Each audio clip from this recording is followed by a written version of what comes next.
Hey guys, it's B3 here again. We're here to talk about captives, that magic buzzword out there, but we want to take a different turn with it and focus on the non-owned and hired side because we're getting a lot of questions as it relates to why haven't products in the auto space, specifically hired and non-owned auto insurance, been introduced in the captive world. Guys, you got any thoughts on that? Well, they have existed, right? So we've gone down this road in the past. Um, Back when we first started in the business in the early 2000s, there was one that existed purely for hired and non-owned auto that Jeff Ice and Joy LaFrance had put together with some investment partners. And, it worked until it didn't. So Brian, what thoughts on that part of it? Yeah, I would say again, it worked. It worked because of the way that personal auto policies fortunately paid claims, right? Because, we're talking 25 years ago, late 90s, early 2000s, where, there was no Uber, there was no Lyft, there was no DoorDash, right? So the reality is, claims adjusters and attorneys really couldn't pinpoint if someone was doing delivery for hire. And, when a driver was involved in an accident, they didn't admit that. So fortunately, claims were being paid at the time, mainly smaller ones. So the reality of hired and non-owned was really there for the catastrophic claim, right? So, it performed well. It was a profitable line of insurance coverage. Um, Again, 25 years ago, commercial auto was making money at the time, unlike in the last 54 straight quarters, has continued to be in the red.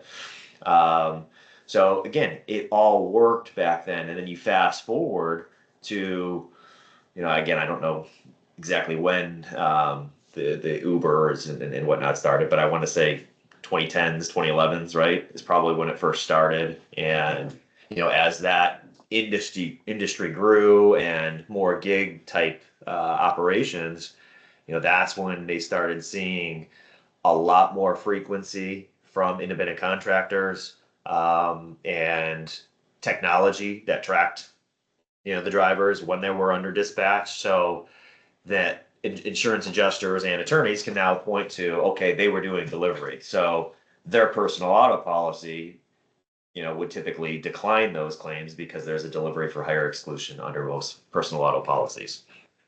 So if I'm hearing you correctly, Brian, I mean, it sounds to me like the market has changed for non-owned and hired insurance where there's more higher frequency, higher volatility on that line, which is not good from a captive perspective. Is that right? Correct. Yeah. I mean, again, 25 years ago, it was more for catastrophic scenarios. Now, unfortunately, what 9 out of 10 claims were being paid back then, 9 out of 10 claims are now being declined and now hitting commercial auto, the hired and not-owned policy. So, Yeah, so now you have a frequency issue on top of a severity issue, right? that is correct. And I think it's important for people to understand because ultimately, when it comes to captives, really the proof is of the pudding is you have to be able to almost predict profit and loss. That's right. Because effectively you are participating with the insurance carrier, right? And so what we've seen in the commercial auto segment over the last 10 running years now, as Brian mentioned, not favorable returns, right? We're seeing it first on the fleet side, where claims have started to really get insurance companies underwater and they're just playing catch up because of the volatility in terms of the claim settlements that are out there. And now we're starting to see it on the non-owned and hired side, which we've been continuously talking about. It's just, we call it the Uberization of the industry where really the gig economy has put this class of business in the final mile segment on the radar. And in that kind of situation, with that type of claim volatility out there, it's not something that fits well on the captive front. No, and when you look at it, right, commercial auto, fleet auto, as we could term it, right? There are captives that came out even a few years ago. We're high on doing fleet auto, and about as quickly as they came into the market, hit pause on continuing to write that coverage. Why? Well, that tells us that they were catching a frequency of claims they didn't expect. However, There is far more actuarial data, which is what insurance carriers use to determine rate structures and expected claims and loss reserving and all those kinds of things, right? There is much more actuarial data available across the entire insurance industry for fleet auto. Every different, not transportation, right? Transportation, distribution, social services, all those kinds of things that use fleets of vehicles, that data is there. And if you can't take all that data and even get that right, how do you believe that you could take hired and non-owned data, which is far more segmented, untraceable, untrackable, called a million different names, by the way, right? Contingent auto liability, broker liability, hired and non-owned liability, and then figure that part out from an actuarial spot to come up with a number that works, to have predictable losses, to know what you have to price at and all those kinds of things. So I think it just speaks to the state of the auto liability world right now, and it's 10 times worse from a predictability standpoint, right, when it comes to non-asset based operations.